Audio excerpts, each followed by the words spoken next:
Hello everyone. आज CSGO academy CACET examination के analysis का पार्ट 2 लेकर आ रही है। CACET एग्जामिनेशन फर्स्ट टाइम 29 अगस्त 2020 को कंडक्ट हुआ था। इसका पार्ट 1 हम ऑलरेडी रिलीज कर चुके हैं। आज हम पार्ट 2 लेकर आ रहे हैं। पूरा डिटेल्ड में एनालिसिस करेंगे। जितने बच्चों के पर्सनल एक्सपीरियंस है उन सारी चीज़ों को आप लोगों के साथ शेयर करेंगे। ये एनालिसिस उन बच्चों के लिए जो बच्चों ने ये एग्जामिनेशन दिया है या फिर आने वाले टाइम में कोई भी CACET का एग्जामिनेशन देने में इंटरेस्टेड है। तो उन बच्चों को पता होना चाहिए कि फर्स्ट टाइम जब CACET हुआ था तो क्या चीज़ डिफिकल्ट आई थी, क्या चीज़ आसान आई थी, क्या चीज़ आई थी, क्या चीज़ नहीं आई थी। एक ओवरव्यू होना चाहिए माइंड में, क्योंकि ICSI क्वेश्चन पेपर रिलीज नहीं करता। CACET एग्जामिनेशन के बाद ICSI ने क्वेश्चन पेपर रिलीज नहीं करे। फ्यूचर का पता नहीं, प्रोबेबिलिटी है कि रिजल्ट के time ICSI question paper provide कर दे, पर फॉर नाउ हमारे पास बच्चों के रिव्यूज़ है, हमारे पास जो बच्चों ने फीडबैक दिया है वो सारी चीज़ों को एक जगह कंपाइल करके आप सब लोगों के सामने प्रेजेंट कर रहे हैं। तो ये हमारे CACET first time CACET analysis का पार्ट 2 है, जो YouTube में फर्स्ट टाइम आ रहा है। इससे पहले YouTube में किसी ने भी CACET का इतना ढंग से part wise, section wise analysis नहीं करा है। ठीक है, एक बार मैं पार्ट 1 का ओवरव्यू देता हूँ कि हमने पार्ट 1 में क्या डिस्कस करा था। पार्ट 1 का कंक्लूजन ये था कि हमारा इंग्लिश और बिजनेस कम्युनिकेशन सेक्शन काफ़ी मैनेजेबल सेक्शन थे। बिजनेस कम्युनिकेशन और इंग्लिश काफ़ी मैनेजेबल थे। जो बच्चा बिजनेस कम्युनिकेशन की मॉड्यूल कर गया था, जिस बच्चे को इंग्लिश की बेसिक नॉलेज है, वो आराम से 20 मार्क्स इसमें स्कोर कर सकता था। ये वाला सेक्शन में किसी को भी कोई दिक्कत नहीं आनी चाहिए थी। सेकेंड हमारा की टेक अवेज क्या था? सेकेंड हमारा की टेक अवे ये था कि लीगल एप्टीट्यूड और लॉजिकल रीजनिंग काफ़ी मैनेजेबल थे। लीगल एप्टीट्यूड में जो बच्चा वीडियो लेक्चर्स देखकर गया था, जो बच्चा लीगल के अंदर कॉन्सेप्ट समझ कर गया था वीडियो से, वो बच्चा लीगल एप्टीट्यूड और लॉजिकल रीजनिंग में भी आराम से स्कोर कर सकता था।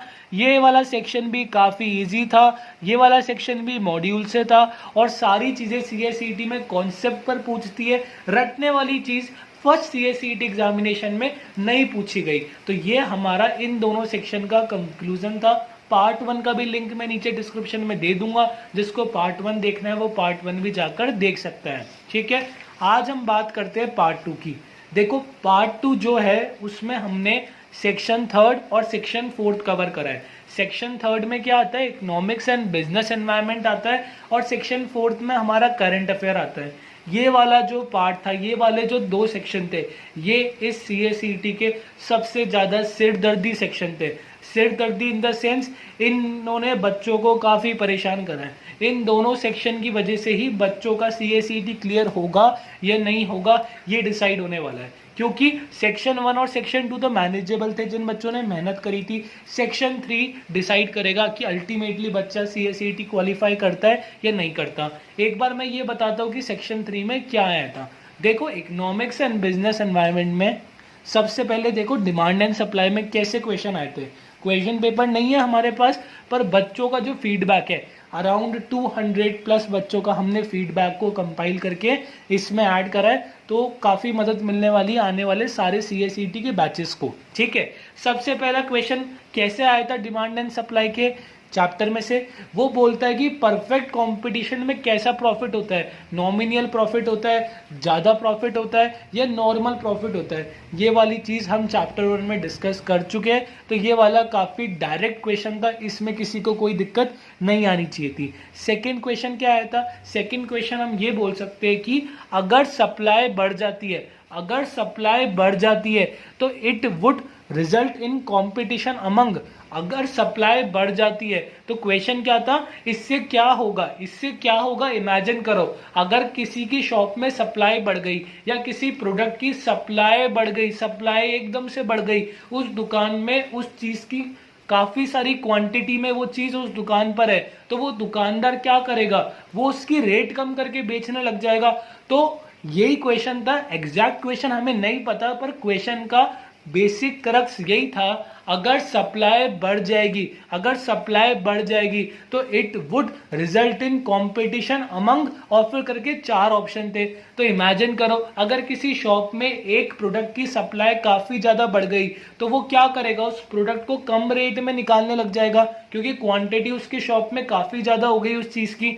तो ये वाला काफी नॉर्मल क्वेश्चन था और कोई भी बच्चा इस क्वेश्चन में अपना एनालिसिस करके कर सकता था। जो हमने डिमांड एंड सप्लाई में कॉन्सेप्ट डिस्कस करे, जो हमने वीडियो लेक्चर्स में डिमांड एंड सप्लाई के हर चीज प्रैक्टिकल लाइफ में अप्लाई करके डिस्कस करी है, उसके बाद इन क्वेश्चंस में किसी को कोई दिक्कत नहीं आनी चाहिए थी। ठीक है, थर्ड क्वेश्चन देखो, सप्लाई में चेंज कितना है, 8% का है, प्राइस में चेंज कितना है, 10% का है। तो इसका आंसर क्या होगा यार, ये वाली चीज तो मैंने अपने वीडियो लेक्चर में कितनी बार बोली है कि अगर प्राइस में चेंज, अगर हमारी सप्लाई में चेंज बिल्कुल नहीं हो रहा, हमारी सप्लाई में चेंज थोड़ा प्रपोर्शनेट हो रहा है, डिनोमिनेटर से प्राइस के थोड़ा प्रपोर्शनेट हो रहा है, फिर इक्वल हो रहा है, दोनों में इक्वल चेंज हो रहा है। जिन्होंने मेरे वीडियो लेक्चर्स देखे होंगे उनको समझ में आ रहा होगा कि मैं क्या बोल रहा हूं। ये थोड़ा ज्यादा चेंज हो रहा है और ये काफी ज्यादा चेंज हो रहा है, तो ये सारी चीजें तो वीडियो लेक्चर में ऑलरेडी डिस्कस हो चुकी थी।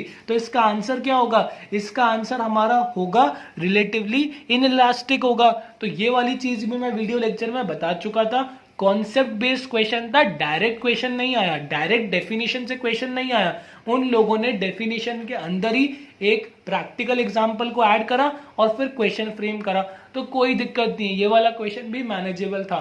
देखो मैं बात मान रहा हूं कि इकोनॉमिक्स और बिजनेस एनवायरनमेंट हार्ड था और क्वेश्चन हार्ड थे, अभी मैं बताऊंगा इसका क्रक्स भी बताऊंगा, चिंता मत करो। ठीक है, फिर देखो नेशनल इनकम में कैसे क्वेश्चन आए।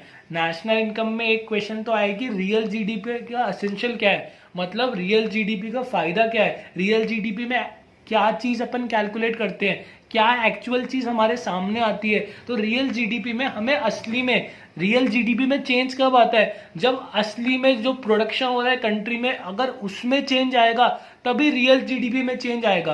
तो ये वाला भी काफी ज्यादा बेसिक क्वेश्चन था और इसको भी कोई भी अप्रोच कर सकता था। ठीक है, अब देखो इन्होंने एक और क्वेश्चन घुमा कर दिया। क्या घुमा कर दिया, नेशनल इनकम को कैलकुलेट करना। मैंने अपनी वीडियो लेक्चर में काफी स्टार्टिंग से स्क्रैच से मैंने पूरी बिल्डिंग बनाई थी और मैंने काफी सीक्वेंशियल मैनर में बार बार बोल बोल कर कि हमें जीडीपी में क्या ऐड करना है, क्या माइनस करना है, डेप्रिसिएशन कब माइनस करना है, इंपोर्ट एक्सपोर्ट कब एडजस्ट करना है, इनडायरेक्ट टैक्स डायरेक्ट टैक्स को कब एडजस्ट करना है, सारी चीजें मैं सीक्वेंशियल मैनर में अपने वीडियो लेक्चर में लेकर आया हूं। मेरे वीडियो लेक्चर्स जाके देखो, काफी हेल्प होगी सीएसईटी एग्जामिनेशन के लिए। ये वाला क्वेश्चन फिर इनडायरेक्ट दिया। इन लोगों ने क्या बोला, इन लोगों ने हमें एनडीपी एट मार्केट प्राइस दे दी और फिर हमें बोला नेशनल इनकम निकालो और काफी सारे फिगर दे दिए। एनडीपी एट मार्केट प्राइस की कोई फिगर है, डेप्रिसिएशन कुछ दे दिया, इनडायरेक्ट टैक्स कुछ दे दिया, डायरेक्ट टैक्स कुछ दे दिया और एक और होता है ना हमारा नीफा कुछ दे दिया। अब वो बोलता है नेशनल इनकम निकालो।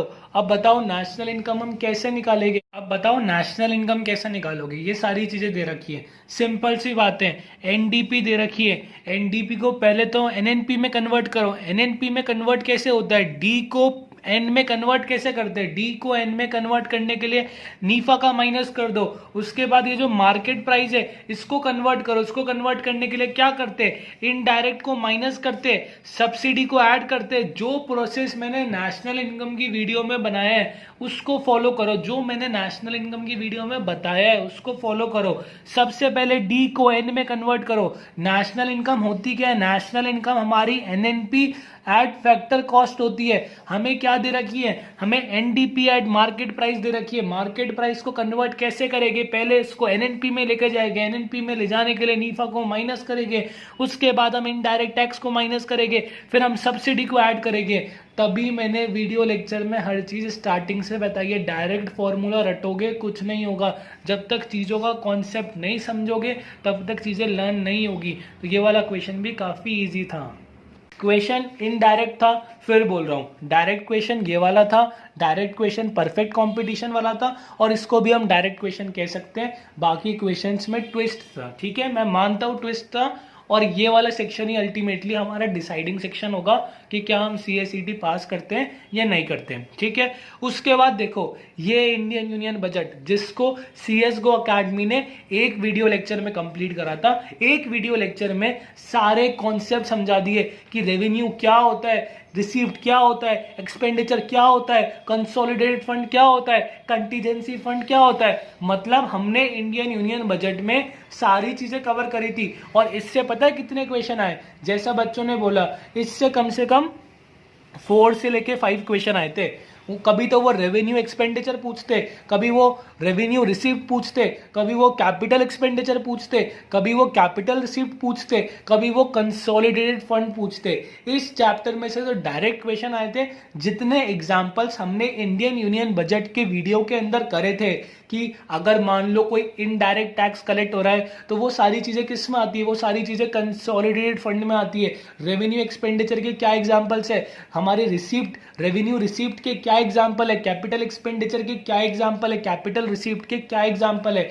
ये वाले चैप्टर के क्वेश्चन काफी डायरेक्ट आए थे और इसमें कोई डाउट नहीं होना चाहिए। जिन बच्चों ने वीडियो लेक्चर देखे होंगे वो इस चैप्टर को भी समझ गए होंगे, क्योंकि ये चैप्टर कॉन्सेप्ट का चैप्टर था और हमने हर डेफिनेशन के जितने एग्जाम्पल्स हमारे मॉड्यूल में थे उन सारी चीजों को कवर करा था। और वो एग्जाम्पल्स एज इट इज इस चैप्टर में आए थे कि उन्होंने एग्जाम्पल दे दिया, फिर वो पूछते कि बताओ ये कौन सा एक्सपेंडिचर है या ये किस चीज का एग्जाम्पल है, ये हमारा रेवेन्यू एक्सपेंडिचर है या रेवेन्यू रिसीव्ड है, पैसा आया या पैसा गया। तो ये सारी चीजें हम इंडियन यूनियन बजट में डिस्कस कर चुके थे।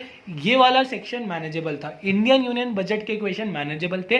नेशनल इनकम के क्वेश्चन ट्रिकी थे, पर फिर बोल रहा हूं क्वेश्चन मॉड्यूल से थे। डिमांड एंड सप्लाई के भी 1-2 क्वेश्चन ट्रिकी थे, पर क्वेश्चन अल्टीमेटली क्वेश्चन का बेस हमारा मॉड्यूल था। मॉड्यूल तो करनी ही है, कोई डाउट ही नहीं होना चाहिए किसी को, मॉड्यूल तो करनी है और मॉड्यूल ढंग से करनी है, ठीक है। देखो ये इन दोनों चैप्टर, ये 2 चैप्टर इकोनॉमिक्स में काफी परेशान करते हैं और परेशान करने का रीजन पता है क्या है, CSGO अकेडमी ने अभी तक ये 2 चैप्टर नहीं कराए क्योंकि टाइम ने अलाउ नहीं करा, टाइम हमें नहीं मिला। हमें अगस्त अटेम्प्ट से पहले इन दोनों चैप्टर्स को अपलोड करने का टाइम नहीं मिला, इसलिए ये दोनों चैप्टर्स हार्ड हो गए। पहले बच्चों को CSGO अकेडमी से पहले बच्चों को लीगल एप्टीट्यूड भी हार्ड लगती थी, लीगल मैक्सिम्स भी हार्ड लगते थे। सर हम लीगल मैक्सिम्स कैसे करेंगे, पर अल्टीमेटली वो सारी चीजें सॉर्ट आउट हो गई। पहले बच्चों को demand and supply, national income, ये चैप्टर्स भी हार्ड लगते थे, पर अब वो बच्चों को नहीं लगते। पर ये 2 चैप्टर अभी भी बच्चों को हार्ड लग रहे, इनकी वीडियो लेक्चर्स भी हम नवंबर अटेम्प्ट से पहले लेकर आने की पूरी कोशिश करेंगे। कोई चिंता की बात नहीं है, वीडियो आ जाएगी। इस दोनों चैप्टर के क्वेश्चन बड़े आए थे, इसलिए किसी को भी एग्जैक्टली याद नहीं है। एक बच्चे ने मेरे को कहा था कि सर सिडबी से रिलेटेड क्वेश्चन आया था, एग्जैक्ट क्वेश्चन उसको ध्यान नहीं था। इन दोनों चैप्टर से क्वेश्चन थोड़े बड़े थे, पर फिर मैं बोल रहा हूं कोई भी डाटा नहीं आया था। एक कंक्लूजन कर लो, CACT एग्जामिनेशन रटने का एग्जामिनेशन नहीं है। जो बच्चा कॉन्सेप्ट समझेगा वो CACT निकालेगा, वो CS बनेगा। रटो मत, प्लीज रटो मत, हर चीज को समझने की कोशिश करो, हर कॉन्सेप्ट को अपने प्रैक्टिकल लाइफ में लेकर आओ। इस चैप्टर में से, इन दोनों चैप्टर में से कोई भी डाटा नहीं आया था। बच्चे चैप्टर खोलते और डाटा देखते डर जाते और चैप्टर बंद कर देते। डाटा CACT में नहीं आता, ये चीज तो मैंने काफी बार बोली है। हमें कॉन्सेप्ट पे ध्यान रखना है, इन दोनों चैप्टर के कॉन्सेप्ट कर लो, मोर देन सफिशिएंट है। डाटा को इग्नोर मारो, डाटा हमें नहीं रटना। हम क्यों रटे, हम जो समझने वाली चीजें समझेंगे और जो रटने वाली चीजें उसको छोड़ेंगे, ठीक है। कोई भी फुल फॉर्म इस वाले CACT में नहीं पूछी गई, पर कोई दिक्कत नहीं है। देखो फुल फॉर्म तो आ सकती है क्योंकि ICSI ने जो मॉक टेस्ट लिया था उनमें फुल फॉर्म्स थी, पर इस CACT एग्जामिनेशन में कोई फुल फॉर्म नहीं आई और कोई डाटा नहीं आया। इस चीज को ध्यान रखना है, डाटा हमें रटना नहीं है, हमें सिर्फ इन दोनों चैप्टर के कॉन्सेप्ट समझने हैं। और CSGO अकेडमी भी अपनी वीडियोस इन दोनों चैप्टर के लिए जल्द लेकर आएगी। तो ये हमारा इकोनॉमिक्स का एनालिसिस था। एक बार हम बिजनेस एनवायरनमेंट की ओर चले, उसके बाद हम इस पूरे सेक्शन का की टेक अवेज बताएंगे कि हमें क्या करना चाहिए क्या नहीं करना चाहिए, वो हम डिस्कस करेंगे। देखो सबसे पहली बात, जो हमारा बिजनेस एनवायरनमेंट का चैप्टर 1 है उसमें से 1 से लेके 2 क्वेश्चन आएंगे।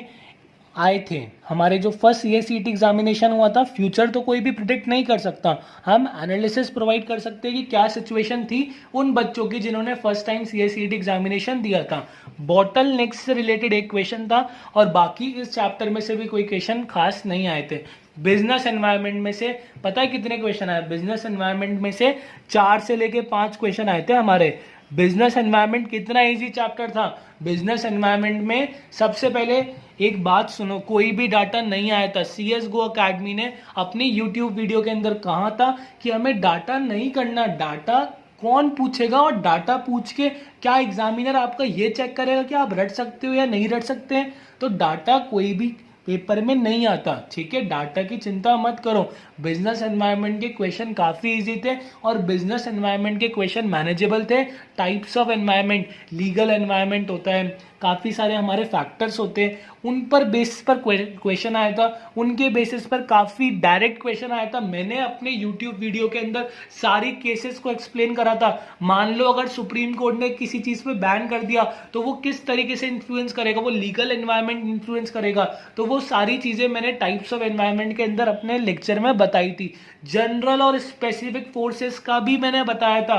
डायरेक्ट क्वेश्चन थे, जनरल फोर्स क्या होती है, स्पेसिफिक फोर्सेस क्या होती है, इंटरनल फोर्स क्या होती है, किसी एनवायरनमेंट को इंटरनल फोर्सेस, किसी बिजनेस को इंटरनल फोर्सेस का क्या इफेक्ट आता है, उनके एग्जाम्पल क्या है, एक्सटर्नल फोर्सेस का क्या इफेक्ट आता है, एक्सटर्नल फोर्सेस का एग्जाम्पल क्या है। बिजनेस एनवायरनमेंट मैनेजेबल था।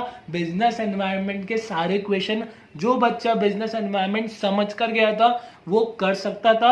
बिजनेस एनवायरनमेंट में किसी को भी दिक्कत नहीं आनी थी। और फिर की गवर्नमेंट इंस्टीट्यूशन में जो हमने प्रिडिक्ट करा था कि डेट्स आ सकते हैं, इन सारी बॉडीज के एस्टैब्लिशमेंट एक्ट आ सकते हैं, वो सारी चीजें नहीं आई। NCLT की फंक्शनैलिटी पर एक क्वेश्चन था और बाकी इन डिटेल कोई भी डेट से रिलेटेड क्वेश्चन नहीं आया कि ये कब एस्टैब्लिश हुआ, कौन से एक्ट से एस्टैब्लिश हुआ, किस उस एक्ट का ईयर कौन सा था, ये सारी चीजें नहीं आई। पर इसका कंक्लूजन ये बिल्कुल नहीं निकलता, ये डेट्स नहीं आ सकती। देखो डेट्स तो काफी जनरल है, डेटा तो नहीं आएगा, डेटा की चिंता मत करो, पर जो हमारी डेट्स है वो तो हमें करनी है। हर इंस्टीट्यूशन की डेट्स करनी है और हर इंस्टीट्यूशन का जो एक्ट है वो करना है और उस एक्ट का ईयर है वो करना है, इसमें तो कोई डाउट नहीं है। अब मेरी बात सुनो, इकोनॉमिक्स एंड बिजनेस एनवायरनमेंट में देखा जाए तो 4 से लेके 5 क्वेश्चन तो इसके मैनेजेबल थे। NCLT मैनेजेबल था, बॉटल इंडेक्स मैनेजेबल था, ठीक है, हमारा इंडियन यूनियन बजट मैनेजेबल था, हमारा रियल GDP मैनेजेबल था। अगर देखा जाए जनरल वे में तो हम कह सकते हैं 10 से लेके 12 क्वेश्चन, 35 क्वेश्चन। देखो मैं सबसे कम पे चल रहा हूं, मैं एवरेज बच्चे के हिसाब से बोल रहा हूं, जो बच्चा मॉड्यूल को एक बार पढ़कर गया था, मॉड्यूल को समझ कर गया था और उसने अपना कोई आगे दिमाग नहीं लगाया, सिर्फ वो मॉड्यूल समझ कर गया था, तो वो कितने क्वेश्चन अटेम्प्ट कर सकता था। वो देखो 4 से लेके 5 क्वेश्चन उसने इसके अटेम्प्ट कर लिए, 4 से लेके 5 क्वेश्चन इसके अटेम्प्ट कर लिए, इन दोनों के जो इजी क्वेश्चन है वो अटेम्प्ट कर लिए, और जो चैप्टर 1 और चैप्टर 2 के इजी क्वेश्चन है वो अटेम्प्ट कर लिए। तो मैं तो मिनिमम मान के चल रहा हूँ 12 क्वेश्चन तो वो अटेम्प्ट कर सकता था। 12 क्वेश्चन का मतलब क्या हुआ, CACET में कोई क्वेश्चन 1 नंबर का होता है, कोई क्वेश्चन 2 नंबर का होता है। एग्जैक्टली किसी को नहीं पता कि कौन सा क्वेश्चन 1 नंबर का और कौन सा क्वेश्चन 2 नंबर का है, पर हम मान के चल सकते इससे वो 18 से लेके 19 नंबर ला सकता था। मैं सबसे बेस पे बात कर रहा हूं, ठीक है, मैं सबसे स्टार्टिंग पे बात कर रहा हूं, जो मेरे पास क्वेश्चंस है मैं सिर्फ उनका एनालिसिस कर रहा हूं। इसके अलावा भी काफी easy questions economics and business environment में हो गए, पर फॉर नाउ बच्चों ने मेरे को यही क्वेश्चंस दिए, बच्चों को याद यही आए, क्योंकि उन सबका मूड इस इकोनॉमिक्स एंड बिजनेस एनवायरनमेंट से काफी खराब था। तो मेरी बात सुनो, देखो ये वाला सेक्शन हार्ड था, मैं मान रहा हूं हार्ड था, कोई इशू नहीं है। अगर हार्ड भी था तो 35 के 35 क्वेश्चन अटेम्प्ट नहीं कर सकते थे, तो क्या हो गया, इतने क्वेश्चन करके आए हो ना, 14 से लेके 15 क्वेश्चन तो तुम्हें आते ही थे। यार एक बात सुनो, अगर कोई सेक्शन हार्ड आए ना तो उसमें भी 14 से लेके 15 क्वेश्चन तो हम अटेम्प्ट कर सकते हैं, और अगर हमने 14 से लेके 15 क्वेश्चन अटेम्प्ट ढंग से करें, अपनी नॉलेज से करें, अपना दिमाग लगा के करें, तो हमारा ये वाला पेपर भी क्लियर है, कोई दिक्कत नहीं है, हमारा ये वाला पेपर भी क्लियर है। अगर हमने 14 से लेके 15 इजी क्वेश्चंस को आइडेंटिफाई करके अगर हमने उनको मार्क करा है तो हमारा ये वाला पेपर भी क्लियर है। अब देखो वो एक नेचुरल चीज़ है कि 35 क्वेश्चन आए थे, 35 क्वेश्चन आए थे, पर हम 35 क्वेश्चन ढंग से अटेम्प्ट नहीं कर पाए। क्यों नहीं कर पाए? पेपर हार्ड था। इकोनॉमिक्स एंड बिजनेस एनवायरनमेंट में काफ़ी इनडायरेक्ट क्वेश्चन आए थे और कह सकते हैं मॉड्यूल के कॉन्सेप्ट के ऊपर आए थे। मॉड्यूल से बाहर कोई क्वेश्चन नहीं गया। मॉड्यूल के चैप्टर्स थे, मॉड्यूल के कॉन्सेप्ट थे, पर डायरेक्ट क्वेश्चन नहीं आया। इस चैप्टर में मैं भी मानता हूं कि ये वाला सेक्शन डिसाइडिंग फैक्टर होगा। पर मैं एक चीज बोलना चाहता हूं, जो बच्चा बिजनेस एनवायरनमेंट और इकोनॉमिक्स पढ़कर गया था, जिस बच्चे ने कॉन्सेप्ट समझे, यार 11th-12th में भी तो इकोनॉमिक्स थी ना, 11th-12th में भी इकोनॉमिक्स थी, क्या इश्यू है? इस चैप्टर के अंदर भी, इस सेक्शन में भी बच्चे पास हो जाएंगे। अभी रिजल्ट नहीं आया तो काफ़ी बच्चों को इस सेक्शन का फोबिया है। फोबिया होना नेचुरल बात है, पर मेरे को ऐसा लगता है, मेरे को ऐसा पर्सनल व्यू पे लगता है कि जो इसके क्वेश्चंस हैं उनमें से कुछ क्वेश्चन इजी थे। कुछ का मतलब माइनॉरिटी की बात कर रहा हूँ, मेजॉरिटी सेक्शन का हार्ड था, पर कुछ क्वेश्चन इजी थे। जैसे 10 से लेके 12 क्वेश्चन हो गए या 14 से लेके 15 क्वेश्चन तो बच्चे अटेम्प्ट कर सकते थे, अपनी नॉलेज से अटेम्प्ट कर सकते थे, अपने कॉन्सेप्ट से अटेम्प्ट कर सकते थे और अपने 11th-12th के एक्सपीरियंस से अटेम्प्ट कर सकते थे। तो इस सेक्शन में भी बच्चे पास हो जाएंगे। ये सेक्शन हार्ड था और इस सेक्शन को स्ट्रॉन्ग करने के लिए सबसे पहले हमारा मॉड्यूल का बेस स्ट्रॉन्ग होना चाहिए और हमें उसके बाद उस बेसिस के ऊपर हमें प्रैक्टिकल लाइफ में उन कॉन्सेप्ट्स को अप्लाई करना चाहिए, हमें सोचना चाहिए, तब जाके हम इस सेक्शन को मास्टर कर पाएंगे। पर एक बात तो फाइन है, एक बात तो कंप्लीट है, इसमें कोई डाउट नहीं है, पेपर मॉड्यूल के चैप्टरों में से था, ये वाला सेक्शन भी मॉड्यूल में से ही था, पर मॉड्यूल के डायरेक्ट क्वेश्चन नहीं आए। मॉड्यूल के कॉन्सेप्ट को घुमा फिरा के दिया है, जो कि कह सकते हैं कि गलत बात थी, पर हम कुछ क्वेश्चन किसी को नहीं कर सकते।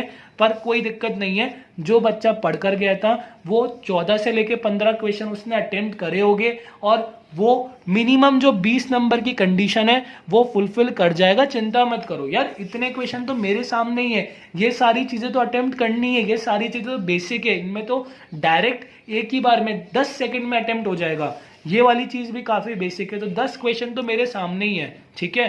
तो चिंता मत करो, इस सेक्शन में चिंता मत करो। ये सेक्शन फर्स्ट CA-CET एग्जामिनेशन का हार्ड था और इस सेक्शन ने बच्चों को काफी परेशान करा है। पर मेरे को पर्सनल लेवल पर लगता है जिन बच्चों ने 35 क्वेश्चन को ढंग से पढ़ा था, क्योंकि क्वेश्चंस बड़े थे, क्वेश्चन पढ़ते हैं तो बच्चों का माइंड डाइवर्ट हो जाता है। जिन बच्चों ने 35 क्वेश्चन को ढंग से पढ़ा था, 10 से लेके 12 क्वेश्चन ढंग से अटेम्प्ट करें और बाकी क्वेश्चन में भी तुक्के लगाए। देखो नेगेटिव मार्किंग नहीं है, CA-CET एग्जामिनेशन की सबसे अच्छी बात क्या है, नेगेटिव मार्किंग नहीं है।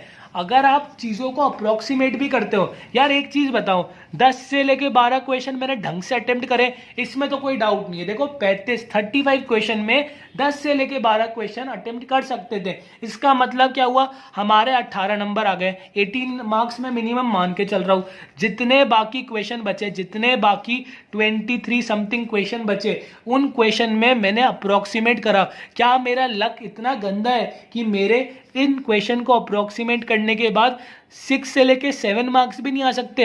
ऐसा तो पॉसिबल नहीं है ना। अगर मैं 23 क्वेश्चंस को अटेम्प्ट करूंगा, अपने 11th-12th के एक्सपीरियंस से अटेम्प्ट करूंगा या अपने लक से अपने एलिमिनेशन से अटेम्प्ट करूंगा या फिर किसी भी मेथड से मैं अटेम्प्ट करूंगा, तो क्या मेरे 6 से लेके 7 नंबर भी नहीं आ सकते? इनमें से कोई क्वेश्चन 2 नंबर का भी होगा, इनमें से कोई क्वेश्चन 1 नंबर का भी होगा, तो इनमें से भी मैं नंबर तो लेकर आऊंगा। पर मेरे को कॉन्फिडेंस अभी इसलिए नहीं आ रहा क्योंकि मेरा CA-CET का रिजल्ट नहीं आया। जब मेरा CA-CET का रिजल्ट आ जाएगा तो मेरे को पता लगेगा कि इस सेक्शन में भी मैं पास हूं, चाहे वो नॉमिनल पास हूं, चाहे मैं 21 मार्क्स आए मेरे, चाहे मेरे 22 मार्क्स आए हो। क्योंकि ये सेक्शन हार्ड था, मैं बच्चों की सारी बात मानता हूं, ये सेक्शन हार्ड था, इस सेक्शन में डायरेक्ट क्वेश्चन नहीं आए थे इस सेक्शन में, पर फिर भी 10 से लेके 12 डायरेक्ट क्वेश्चन थे और बाकी क्वेश्चंस को भी अगर हम एलिमिनेशन से, हमारे प्रीवियस एक्सपीरियंस से अटेम्प्ट करते तो हम इसमें से भी 6 से लेके 7 मार्क्स स्कोर कर सकते थे, आराम से कर सकते थे। अल्टीमेटली इस सेक्शन को करने में पसीने जरूर आए, इस सेक्शन को करने में बच्चों को CSET एग्जामिनेशन में डिफिकल्टी हुई, पर अल्टीमेटली ये सेक्शन भी कह सकते हैं कि ये वाला सेक्शन भी कर लेते हैं। अगर हम सारे क्वेश्चन को अटेम्प्ट करते हैं तो हम ये वाला क्वेश्चन भी कर लेते हैं, ये वाला सेक्शन भी कर लेते हैं। हाँ, इस सेक्शन में ढंग से पास होना मुश्किल था, पर हम कैसे भी करके इस सेक्शन में पास हो जाते। ये हमारा डिसाइडिंग फैक्टर होने वाला है। फर्स्ट CSET का डिसाइडिंग फैक्टर हमारा इकोनॉमिक्स ही है, तो चिंता मत करो, जो होगा रिजल्ट में हमें पता लग जाएगा, कोई इशू नहीं है। आने वाले बच्चों के लिए ये सजेशंस है कि सबसे पहले मॉड्यूल को करना है, मॉड्यूल को नहीं छोड़ना, और मॉड्यूल के कॉन्सेप्ट समझो। हमें नेशनल इनकम अगर कैलकुलेट करना मॉड्यूल में सिखाया है तो उसका रियल लाइफ में एप्लीकेशन आना चाहिए। अगर हमें रिलेटिव इनइलास्टिसिटी, यूनिटरी इलास्टिक, ये सारी चीज़ें पता है तो हमें उसका रियल लाइफ में एक्सपीरियंस, रियल लाइफ में प्रैक्टिकल लाइफ में उसको हमें एक्सपीरियंस करना है। अगर हमें ये पता है कि डिमांड बढ़ने से क्या होता है, सप्लाई बढ़ने से क्या होता है, तो उन सारी चीज़ों को हमें प्रैक्टिकल लाइफ में अप्लाई करना है। मेरे जितने वीडियो लेक्चर थे उनमें सारी मैंने प्रैक्टिकल लाइफ पे बात करी है, कोई भी फॉर्मूला मैंने किसी को भी रटवाया नहीं है, और हर चीज़ को मैंने कई बार एक्सप्लेन करा है, ठीक है। तो कोई इशू नहीं है, इन वाले सेक्शन को भी हम नेक्स्ट CSET के लिए ढंग से मास्टर करेंगे, बहुत ढंग से मास्टर करेंगे, कोई दिक्कत नहीं है। आने वाले CSET बैचेस के लिए स्ट्रैटेजीज बन रही हैं, चाहे वो नवंबर का बैच हो या उसके आने वाला बैच हो, उनके लिए स्ट्रैटेजीज बन रही है। इस CSGO अकेडमी के यूट्यूब चैनल को सब्सक्राइब कर लो, इसके अंदर आपको वीडियो जल्द आएगी कि हमें आने वाले एग्जामिनेशन को कैसे अप्रोच करना है। फॉर नाउ हम CSET का एनालिसिस लेकर आ रहे हैं, तो ये हमारा सेक्शन 3 का एनालिसिस भी कंप्लीट हो गया। अब हम सेक्शन 4 की बात करते हैं, जो कि हमारा CSET में current affair and viva voice था। सेक्शन 4 का, CSET के सेक्शन 4 का एनालिसिस करने से पहले हम एक बार सेक्शन 3 के बारे में एक और कंक्लूजन ड्रॉ कर सकते हैं कि सेक्शन 3 में हमारा बिजनेस एनवायरनमेंट मैनेजेबल था। बिजनेस एनवायरनमेंट ने किसी को परेशान नहीं करा, बिजनेस एनवायरनमेंट के क्वेश्चन बच्चों से आराम से हो गए थे। इकोनॉमिक्स में कुछ क्वेश्चन डायरेक्ट थे, पर मेजॉरिटी ऑफ क्वेश्चन जो कॉन्सेप्ट हमारी मॉड्यूल में दे रखा है उसके ऊपर थे, और वो डायरेक्ट नहीं थे, इनडायरेक्ट थे, थोड़े बड़े थे, लेंदी थे, पर in all economics and business environment भी मैनेजेबल थी।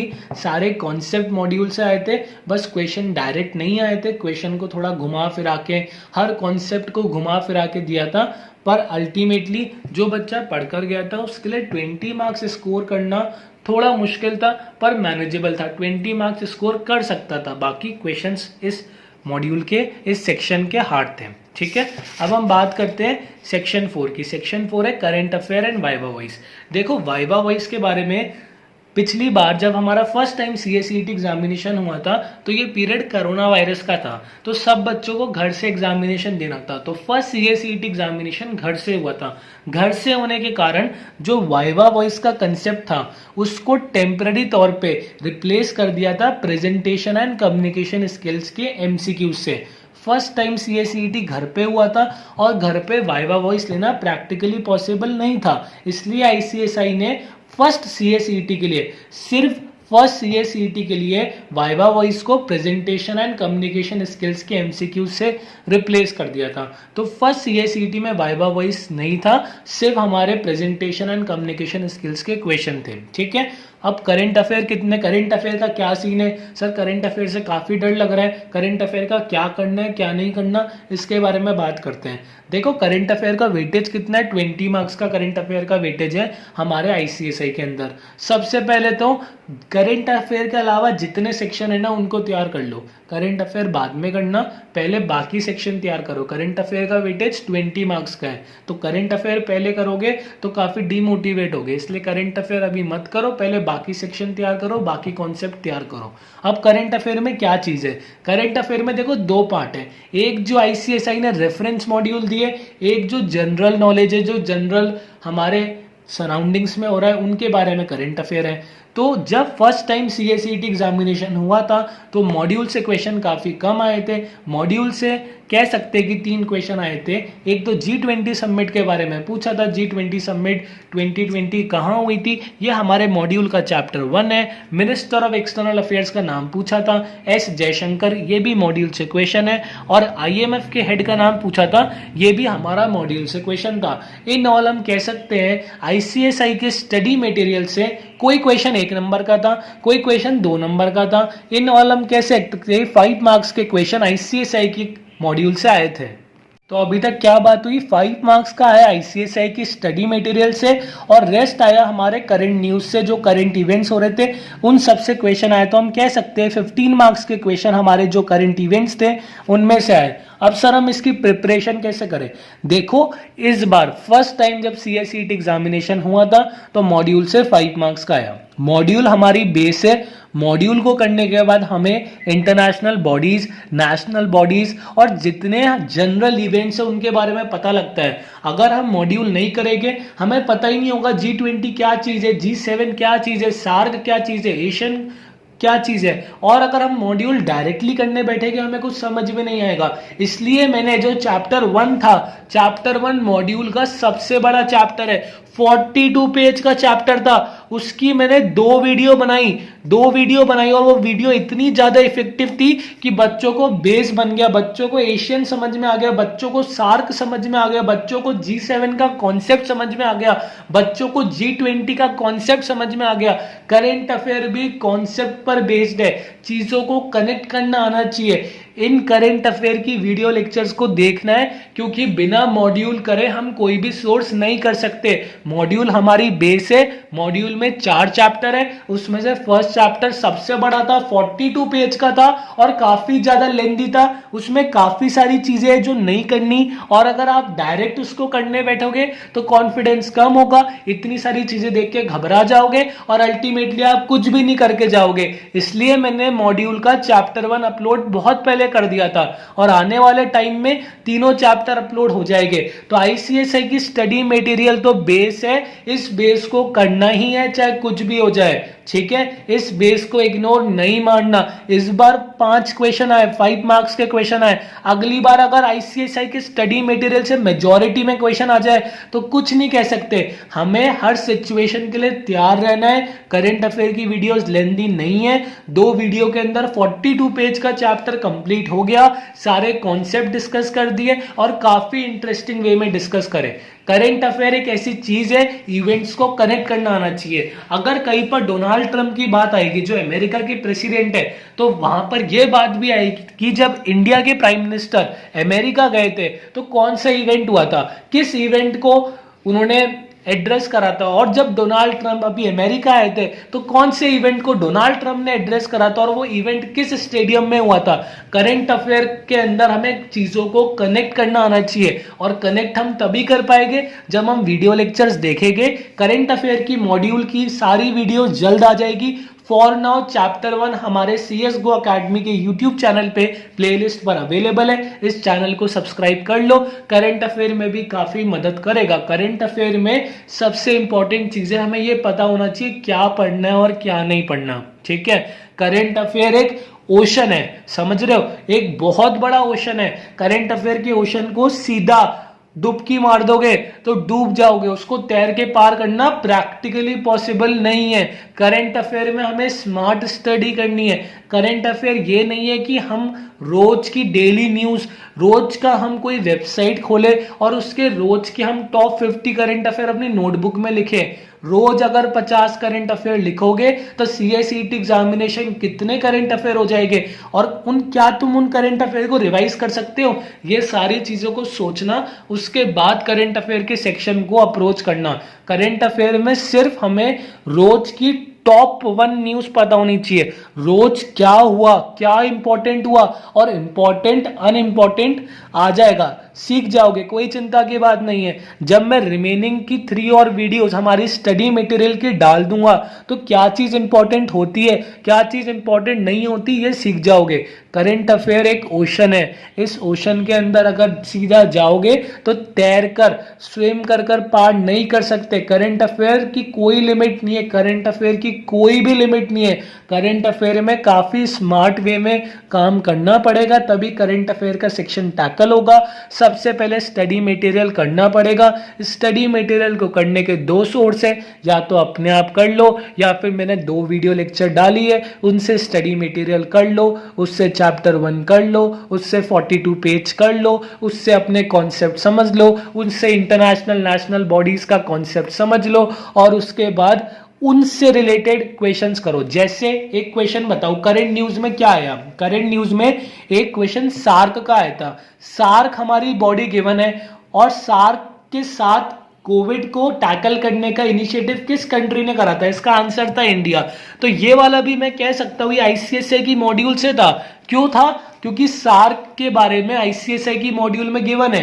जो चीज आईसीएसआई की मॉड्यूल में गिवन है उस बॉडी की करंट चीज तो पता ही होनी चाहिए। अगर आईसीएसआई की बॉडी में G20 गिवन है और G20 की कोई लेटेस्ट न्यूज आई है तो हमें पता होनी चाहिए। तो सबसे पहली चीज, हमें करंट अफेयर को कैसे अप्रोच करना है? हमें करंट अफेयर को स्टडी मटेरियल तो करना ही है। 5 नंबर स्टडी मटेरियल से ही आया था, और स्टडी मटेरियल हर चीज का बेस है।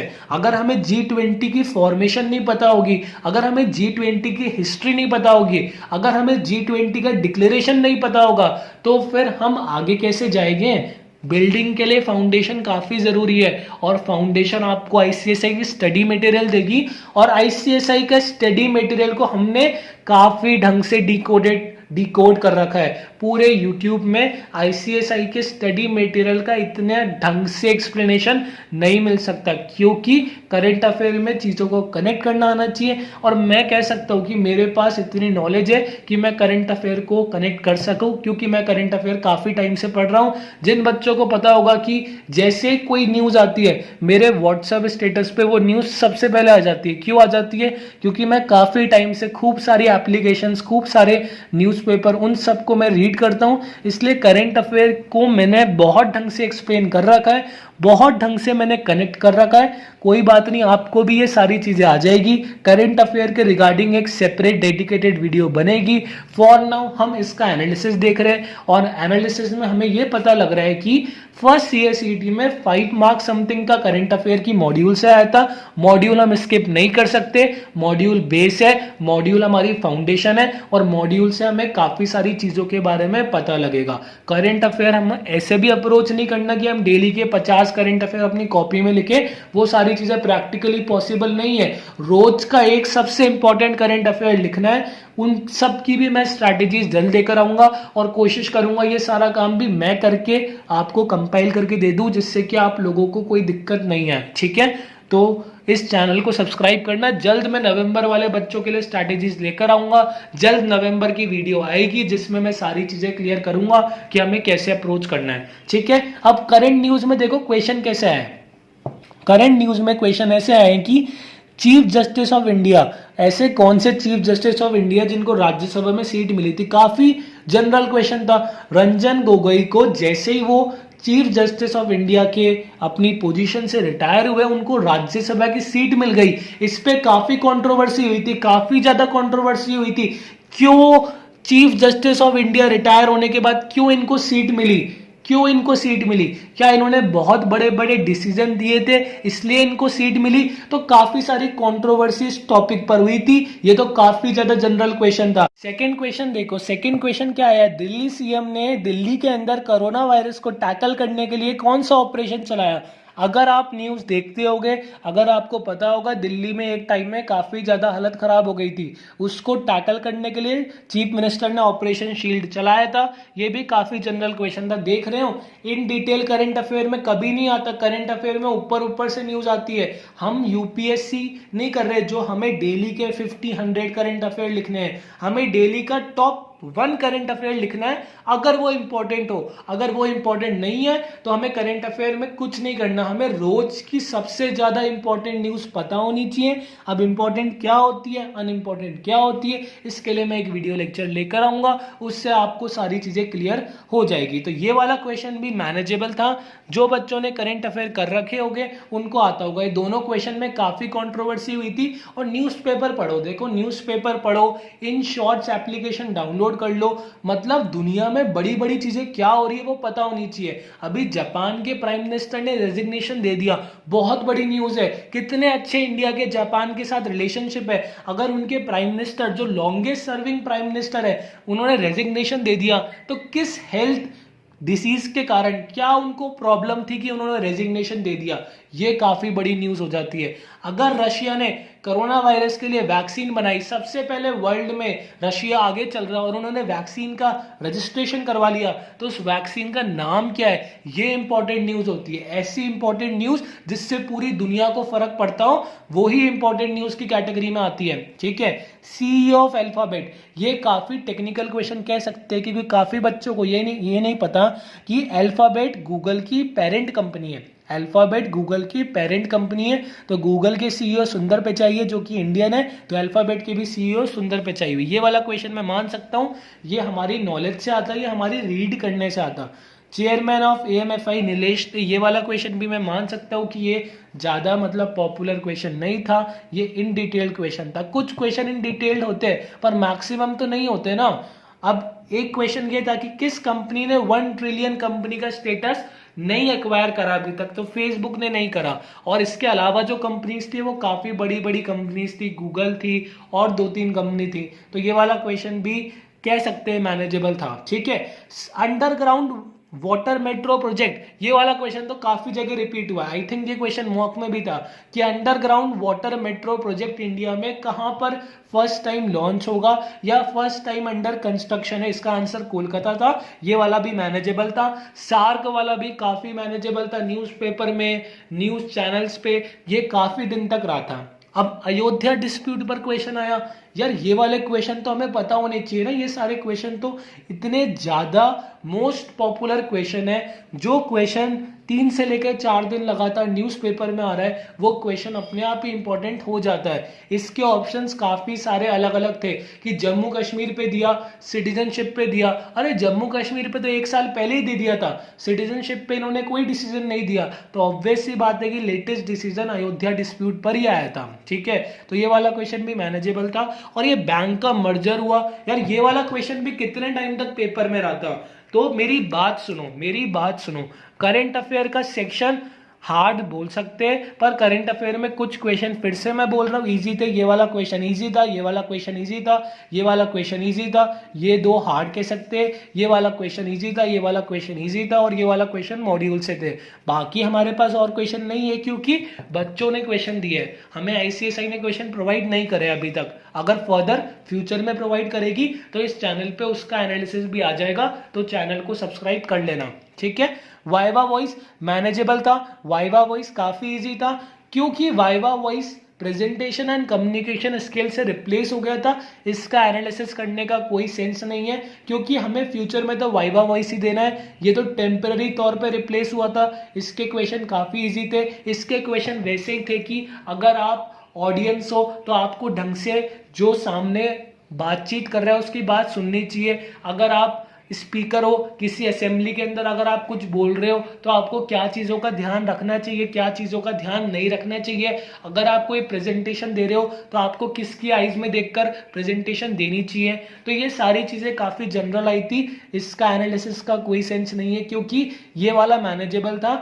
हमारा सेक्शन 4 में आप वाइवा वॉइस करने के बाद, प्रेजेंटेशन एंड कम्युनिकेशन स्किल करने के बाद आराम से पास हो सकते हो, क्योंकि प्रेजेंटेशन एंड कम्युनिकेशन स्किल के काफ़ी क्वेश्चन इजी आए थे। ऑलमोस्ट सारे क्वेश्चन इजी थे और ऑलमोस्ट सारे क्वेश्चन के लिए कोई प्रिपरेशन रिक्वायर्ड नहीं थी। ऑन द स्पॉट क्वेश्चन को पढ़कर सॉल्व कर सकते थे। करंट अफेयर के लिए आने वाले बच्चों को काफ़ी चिंता थी कि सर करंट अफेयर क्या करना है। करंट अफेयर में फर्स्ट सोर्स तो मॉड्यूल करना है, और उसके बाद अगर मॉड्यूल में कोई बॉडी दे रखी है और उस बॉडी से रिगार्डिंग कोई इवेंट वर्ल्ड में हो रहा है तो वो न्यूज़ भी हमें अपने नोट्स में लिखनी है।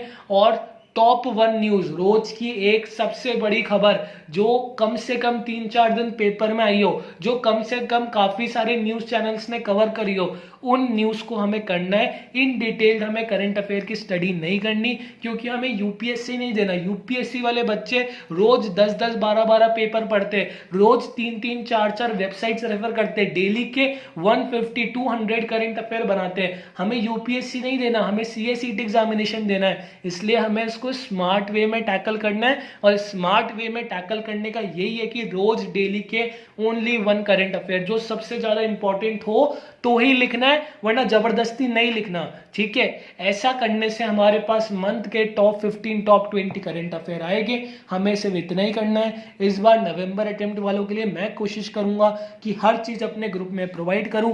जल्द नवंबर अटेम्प्ट के लिए ग्रुप बनेंगे। फॉर नाउ डिस्क्रिप्शन में लिंक दे रखा है, उससे हमारा व्हाट्सएप ग्रुप ज्वाइन कर सकते हो। डिस्क्रिप्शन में मेरा नंबर दे रखा है, उस नंबर पे कॉल कर सकते हो, उस नंबर पे व्हाट्सएप कर सकते हो। वो लैंडलाइन नंबर लगता है पर वो व्हाट्सएप उस पर इनेबल है। जल्द मैं नवंबर अटेम्प्ट वालों के लिए चालू करूंगा, जल्द मैं नवंबर अटेम्प्ट वालों के लिए स्ट्रैटेजीज लेकर आऊंगा। तो मेरे से कनेक्टेड रहना, मेरे यूट्यूब चैनल से कनेक्टेड रहना, काफ़ी हेल्प होने वाली है। नवंबर वाले बच्चों के लिए काफ़ी सारी चीज़ें ऑर्गेनाइज कराएंगे, टेस्ट सीरीज भी ऑर्गेनाइज कराएंगे, तो काफ़ी आपको हेल्प होगी। इन ऑल मैं कह सकता हूँ कि सेक्शन 4 ईजी था, सेक्शन 4 इसकी वजह से मैनेजेबल था, प्रेजेंटेशन एंड कम्युनिकेशन स्किल्स की वजह से मैनेजेबल था। करंट अफेयर के क्वेश्चन काफ़ी बच्चे जो न्यूज़ नहीं देखते उनके लिए पॉसिबल नहीं थे, पर हम कह सकते हैं कि इस सेक्शन की वजह से हम इस बार का CSET निकाल लेंगे, इस बार के CSET में पास हो जाएंगे। और एक चीज़ ध्यान रखना, करंट अफेयर एक ओशन है, ओशन को आप तैर कर पार नहीं कर सकते, प्रैक्टिकली पॉसिबल नहीं है। इसलिए करंट अफेयर को स्मार्ट वे में टैकल करना। करंट अफेयर के इस जाल में अगर आप फंस गए कि रोज के आप 50-100 करंट अफेयर कर रहे हो तो आपका कॉन्फिडेंस कम हो जाएगा और आप बाकी सारे सब्जेक्ट्स में फोकस नहीं कर पाओगे। पहले हमें बाकी सारे सब्जेक्ट्स को कवर करना है, फिर हमें करंट अफेयर को करना है। ये CSET फर्स्ट टाइम जब CSET हुआ था उसका मैंने आपके सामने पूरा एनालिसिस रख दिया है। और कोई भी मदद चाहिए हो तो मेरे को व्हाट्सएप नंबर नीचे दे रखा है, उस पर टेक्स्ट कर देना, कोई इश्यूज नहीं है। फर्स्ट टाइम CSET का एनालिसिस यूट्यूब में आ रहा है, तो आप सब लोगों को अच्छा लगा होगा, तो थैंक यू वेरी मच।